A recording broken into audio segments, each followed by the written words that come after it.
शादी तो हो जाती थी, जमता नहीं था, लेकिन उनको समझौता करके रहना पड़ता था।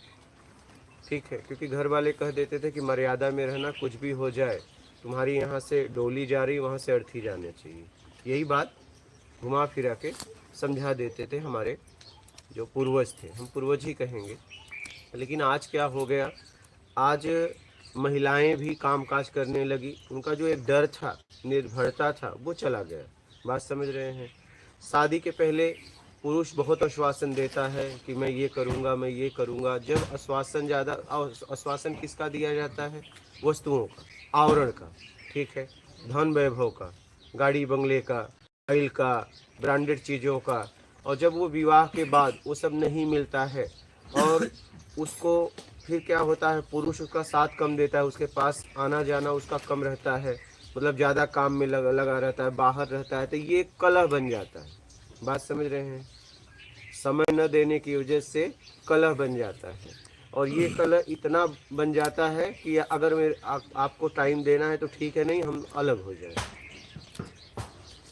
और आज क्या है, देखिए आज क्या है, आवरण का जुड़ाव बहुत ज़्यादा है, आत्मिक जुड़ाव कम है। क्या पहले के लोगों में आत्मिक जुड़ाव था। जब आत्मिक जुड़ाव अगर रहेगा तो फिर तलाक नहीं होगा। लेकिन अब अगर शारीरिक जुड़ाव है और वस्तुओं से जुड़ाव है तो तलाक हो जाएगा।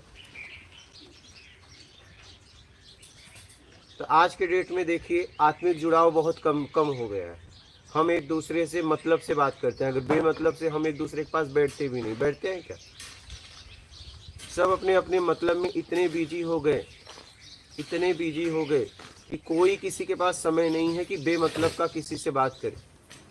हम एक दूसरे से आज के 30 साल पहले जाओ तो एक दूसरे के पास बेमतलब से ऐसे बैठते थे, हाल चाल लेने जाते थे। अभी किसी को टाइम नहीं है। अभी लोग शादी में भी जाते हैं तो बस गए गाड़ी से और खाना खाए चले आए। क्या वो बता दिए कि मैं आपके यहाँ आया हूँ। हर आदमी का घुमा फिरा के यही हाल है। लेकिन पहले के लोग सच में जाते थे, पहले के लोग सच में जाते थे। और जब तक पूरी शादी वादी हो, पूरा हो जाए सही तरीके से, जब हो जाए तब उसके बाद निकलते थे। और अब तुम्हारी शादी हो या ना हो, तुमने काट दिया था, मैं आ गया और मैं भोजन करके जा रहा हूँ। आज आवरण का जुड़ाव, वस्तुओं का जुड़ाव ज्यादा हो गया।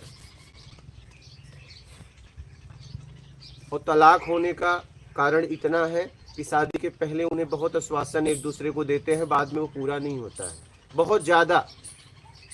और जब बाद में पूरा नहीं होता है, एक दूसरे को इतना समय नहीं दे पाते हैं, एक दूसरे को उतना समय नहीं दे पाते हैं, तो तलाक की नौबत आ जाती है।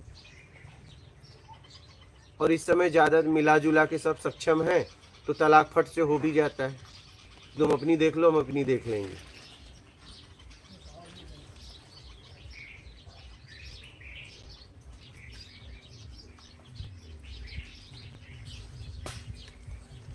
बात समझ रहे हैं? लोग अपनी बनाई हुई संस्कृति में पहले जीते थे, अब बात करते हैं जीते नहीं।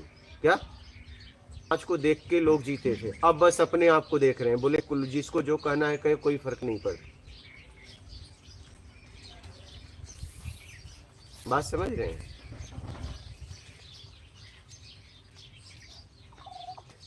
अभी क्या है, हम एक दूसरे से मतलब जरूरत में एक दूसरे के पास आ जा रहे हैं, जुड़ रहे हैं। जैसे ही वो जरूरत आप पूरा करने लायक नहीं रहे, हम आपको छोड़ देंगे, आप हमें छोड़ देंगे। यही चल रहा है। आत्मिक जुड़ाव, आत्मिक लगाव बहुत कम हो गया है, बहुत कम हो गया है। अगर आत्मिक लगाव होता तो तलाक नहीं होता। कहीं न कहीं वो शारीरिक लगाव है या वैभव का लगाव है। जब वो नहीं मिलता है तो तलाक हो जाता है।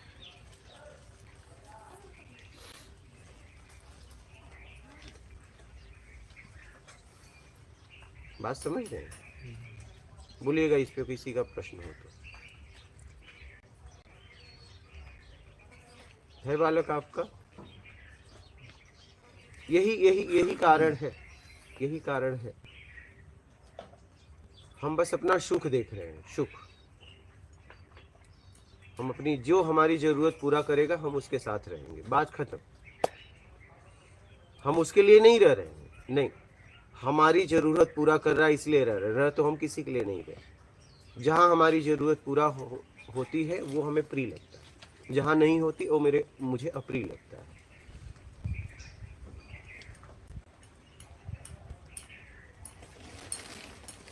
पहले क्या था, शारीरिक और बाहरी न मिले, कम रहे तो भी लोग आत्मिक जुड़ाव में जीते थे। क्या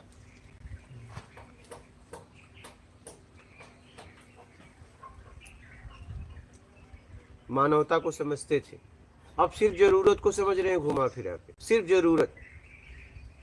जो मेरी जरूरत पूरी करेगा वो मेरे लिए प्रिय, जो मेरी जरूरत पूरी नहीं करेगा वो मेरे लिए अप्रिय।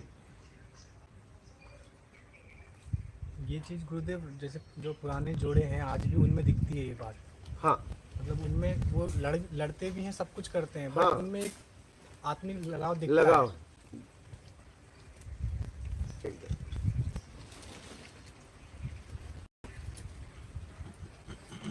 अब वस्तुओं का लगाव, क्या सुख का लगाव, चाहे वो शारीरिक सुख हो, चाहे वो बाहरी आवरण का सुख हो। आत्मिक लगाव रहेगा तो कभी नहीं टूटेगा। क्या, हाँ, और बाहरी लगाव रहेगा तो कभी न कभी तो टूटेगा। क्या, कभी न कभी तो टूटना है, क्योंकि कब तक किसी की इच्छाएं आप पूरी करोगे? कब तक, कब तक? गुरुदेव, इसमें माता पिता के संस्कार का भाव नहीं है? किसका? माता पिता के संस्कार का अभाव के कारण बच्चे ऐसे भौतिकवादी हाँ हो हाँ, जाते हैं। मतलब मिला जुला के सब है ना। हाँ जी, हाँ जी। मिला जुला के सब जिम्मेदार हुए ना। आज देखिए, आज लोग पैसा कमाने में इतने बिजी हो गए हैं कि अपने बच्चों को किसी के यहाँ छोड़ के जाते हैं, वो पैसे पे। क्या, समय नहीं देते। देखिए एक बात बताएं, दूसरा कोई आपके बच्चों को संभाल लेगा लेकिन आत्मिक प्यार नहीं दे पाएगा, स्नेह नहीं दे पाएगा। वो माँ ही दे सकती है, लेकिन माँ के पास फुर्सत नहीं है, माँ ड्यूटी पे जा रही है। क्या, बस एक सोसाइटी के लिए। आप ये समझिएगा, उसका बाप इतना कमाता है कि एक अच्छी लाइफ जिया जा सकता है, लेकिन नहीं, उनको फ्लैट से बंगले में जाना है। लेकिन उस बंगले तक जाने के लिए उस बच्चे के साथ कितना वो गलत कर रहे हैं, वो बात उन्हें समझ में नहीं आ रही है। जब आपको पालना ही नहीं था तो माँ बनने की क्या जरूरत थी? बोलिए, माँ बनने की क्या जरूरत थी जब आपको पालना ही नहीं था? क्योंकि आत्मिक प्यार माँ ही दे सकती है और कोई नहीं दे सकता। पिता दे सकता है, माँ दे सकती है, और कोई नहीं दे सकता। आप सामने वाले को जितना पेमेंट अच्छा दोगे उतने अच्छे तरीके से वो पालेगा, लेकिन वो शरीर को पाल रहा है, उससे बात वो नहीं कर पाएगा। क्या, क्योंकि आत्मिक लगाव उसका है ही नहीं है। उसका मल मूत्र साफ करने में उसे घिन आएगी, लेकिन पैसा ले रहा है इसलिए, उसे जरूरत है इसलिए वो कर रहा है। मेरी बात समझ रहे हैं? लेकिन माँ फूल की तरह साफ करती है। क्या, फ्लैट से बंगले तक जाने के लिए लोग क्या क्या कर रहे हैं, अपने बच्चों को दूसरों को दे देते हैं। कर रहे हैं कि नहीं कर रहे हैं? जी जी।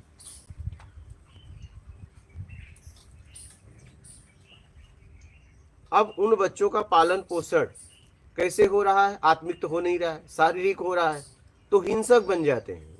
क्या, वो हिंसक बन जाते हैं क्योंकि उन्हें आत्मिक प्यार नहीं मिला है। और ये खूब बढ़ रहा है। क्या, खूब बढ़ रहा है। आपको नहीं पालना है तो पैदा ही मत करो ना, क्या जरूरत है?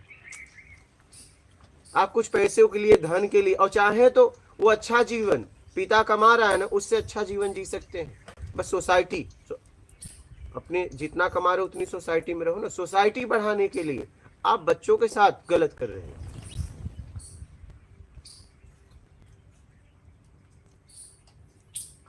फिर वही बच्चे फिर बुढ़ापे में आपको वृद्धाश्रम छोड़ देते हैं, क्योंकि आत्मिक लगाव आपके साथ है ही नहीं है। क्या, जब ये बात उन्हें पता चलती है कि हमको तो इन्होंने पाला ही नहीं, इन्होंने बस पैदा किया, पाला किसी और ने, तब उन्हें बहुत गुस्सा आता है कि बस मात्र कुछ पैसों के लिए, धन वैभव के लिए, बस फ्लैट से बंगले के लिए,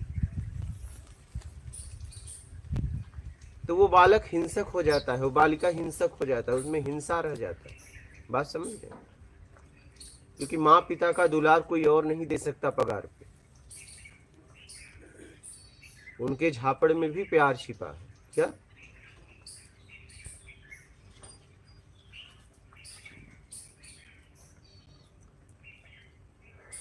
आज इसीलिए वृद्धाश्रम बढ़ता जा रहा है। वृद्धाश्रम के जिम्मेदार कौन है? क्या बालक लोग हैं? नहीं, माता पिता है। क्योंकि जब आप बेईमानी के धन से अपने बच्चों का पालन पोषण करोगे और उन्हें समय नहीं दोगे तो आने वाले समय में वो भी तो यही आपके साथ करेंगे। क्या? क्योंकि आत्मिक लगाव तो है ही नहीं है आपसे।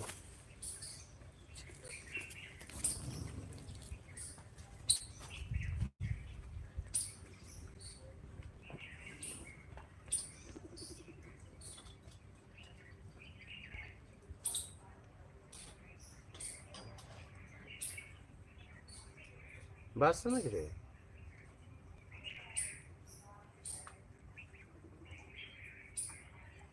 आज वृद्धाश्रम बढ़ता जा रहा है। क्या?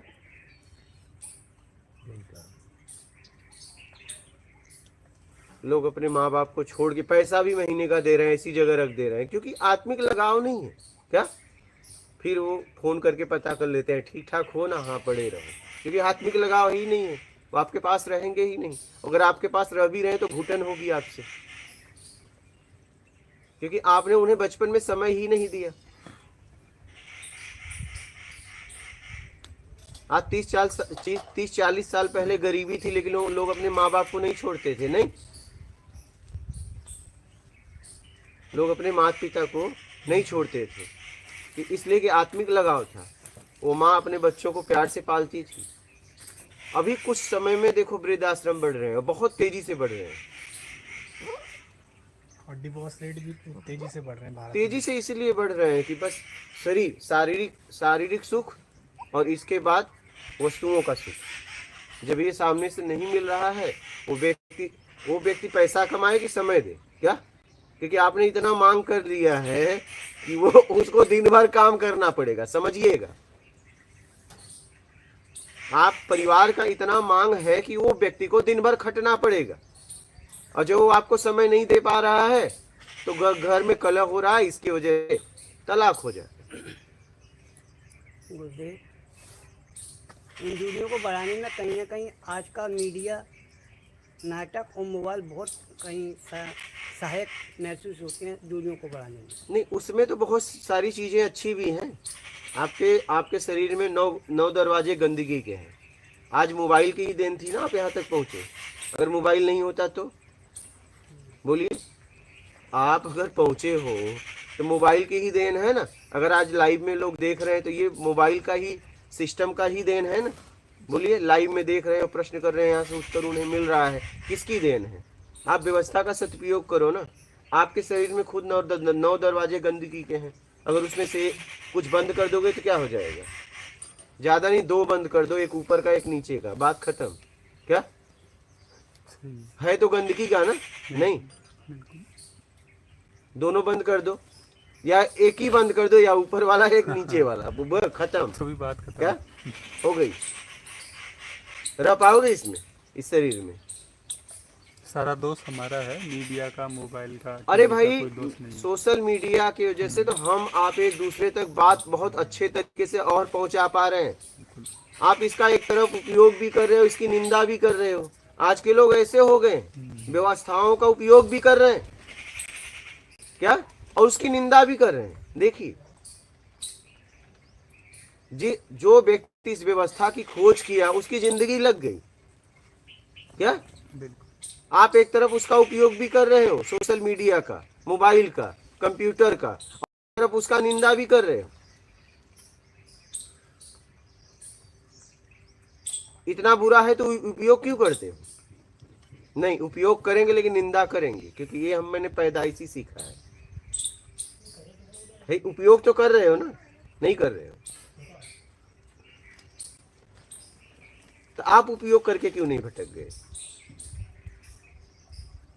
सबको भटकना चाहिए ना। हाँ। अगर मोबाइल भटका रही है तो आपके जेब में तो मोबाइल है। हाँ? आज का मानव, हम भी उसमें आते हैं, इतना गिर गया है कि वो एक तरफ उपयोग भी कर रहा है और एक तरफ उसी को गाली दे रहा। क्या? उसके जेब में मोबाइल है और कह रहा है मोबाइल ने सबको बिगाड़ दिया, तो बस तुम ही बचे हो। तुमको मोबाइल ने क्यों नहीं बिगाड़ा? समझिएगा इस बात को। आपको कंप्यूटर ने क्यों नहीं बिगाड़ा? आपको मीडिया ने क्यों नहीं बिगाड़ा? अरे मीडिया की वजह से तो एक दूसरे की बातें एक दूसरे तक बहुत जल्दी पहुंच जाती है, सहायक है। इस व्यवस्था को बनाने में लोगों की जिंदगी लग जाती है क्या? इतनी आसानी से व्यवस्था हमारे तक नहीं पहुंचती है। आज अगर ये बल्ब का उजाला ले रहे हो तो किसी की जिंदगी लग गई है।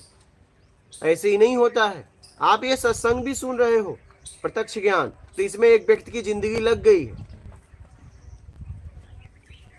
आप तक सरलता से पहुंचाने के लिए एक व्यक्ति ने अपने जीवन को पूरी तरह इसमें लगा दिया, और आप कह रहे हो ये कोई सत्संग है? क्या? अरे भाई, एक व्यक्ति का जिंदगी लग गई है इसमें क्या? एक व्यक्ति का जीवन लग गया है। जिस उम्र में लोग विवाह शादी करके घर बसाते हैं, वो व्यक्ति समाज हित के लिए कुछ खोज में निकल गया 25-26 साल की उम्र में, और पूरा युवापन उसका खोज में लग गया क्या? बात समझ रहे हैं? इतनी आसानी से आप तक ये सत्संग नहीं निकल रहा है।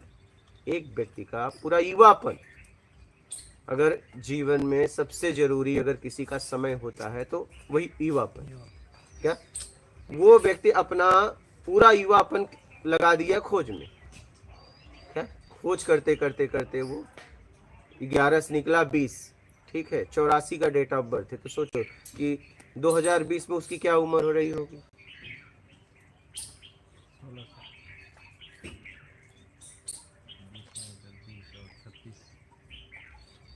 ठीक है, ये उम्र रही होगी। अब ये गई पूरी, उसकी जवानी तो चली गई खोज में, और तुम कह रहे हो ये कोई सत्संग है? तो नॉर्मल बात है, उसे पूरी लाइफ लगा दी है क्या? आप जरा इसे समझो कि साधारण शब्द हैं, लेकिन ये आपको निकाल देंगे। ये पूरा सार दे रहा हूं आपको मैं, और इसके लिए पूरी जिंदगी लग गई। अब क्या बचा बताओ? अब इसके बाद क्या बचता है? कुछ नहीं बचता इसके बाद। किसी भी व्यक्ति की जवानी युवापन ही तो मेन रहता है ना उसके जीवन में। अगर किसी ने मोबाइल का, किसी ने ये सब की व्यवस्थाओं का अगर खोज किया है ना, पूरा जिंदगी उसकी लग जाती। ये सिस्टम का खोज ऐसे ही नहीं होता है। एक व्यक्ति पूरी तरह उसमें लग जाता है।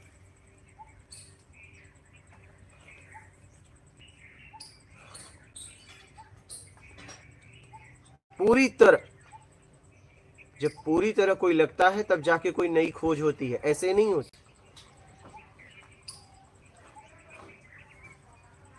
फिर उसकी खोज का समाज के हजारों करोड़ लोग, अरबों लोग उसका लाभ लेते हैं क्या?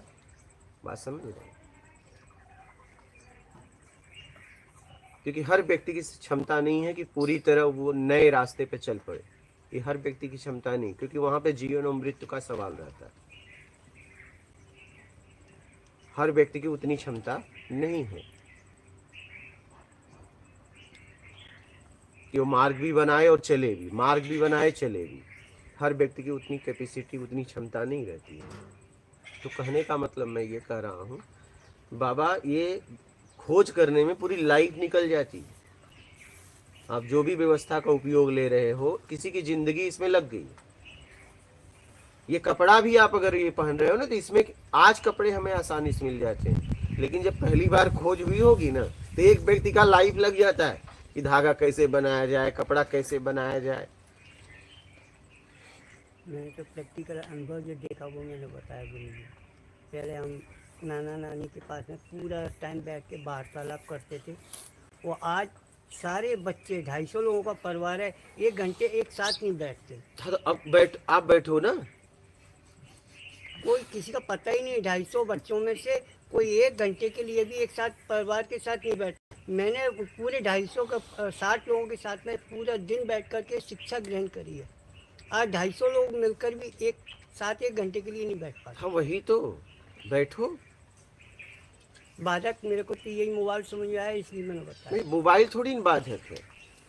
मोबाइल तो सहयोगी है कि 250 को एक फोन करके फटाफट बुला लो, नहीं आज आज बैठ के बात करेंगे। आप मतलबी होते जा रहे हैं, इसमें मोबाइल का दोष ना दीजिए।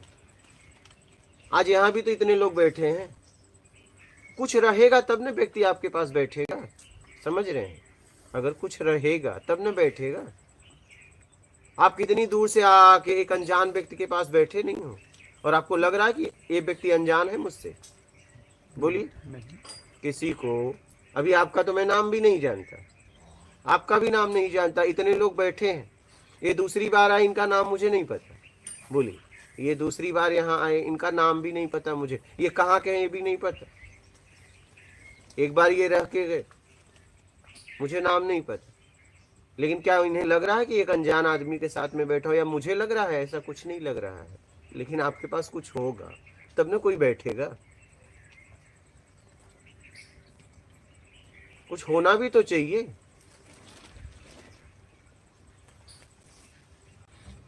यहाँ 3-3 4 घंटे हम लोग बात करते हैं ना,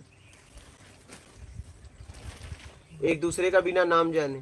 गुरुदेव उसमें ये भी होता है ना, जैसे मतलब हम सामने वाले हम महत्व को समझ पा रहे नहीं पा रहे उसकी, जो सामने से मिल रहा है। जैसे आपका सत्संग हमारे को पता है उसका क्या महत्व है, लेकिन हो सकता है किसी के लिए वो बिल्कुल महत्वपूर्ण ना हो उसकी समझ से। हाँ। उसको लगता है मोबाइल ही मेरे लिए भी सब कुछ है, इसीलिए वो डिस्ट्रैक्ट, क्योंकि जब भी हमको ऊपर का टेस्ट मिलता है ना तो अपने आप नीचे को छोड़ देते हैं। एकदम एकदम बच्चा जब होता है उसको नया खिलौना मिलता है वो पुराना छोड़ देता है। एकदम। तो हम यहाँ इसलिए बैठे हैं क्योंकि हमें पता है कि वहाँ सब कुछ नहीं रखा हुआ है, वो देख पा रहे हैं हम, तो इसीलिए हम आसानी से यहाँ बैठ पा रहे हैं। बट जिस बच्चे को पता है कि भौतिक संसार में भी सब कुछ पड़ा है, वो कभी यहाँ एक सेकंड के लिए नहीं बैठ पाएगा, हाँ, वो वहीं भागेगा बार बार। वही आपको मैं वही ने कहा कि जिसे जहां मिलता है वहीं बैठेगा ना।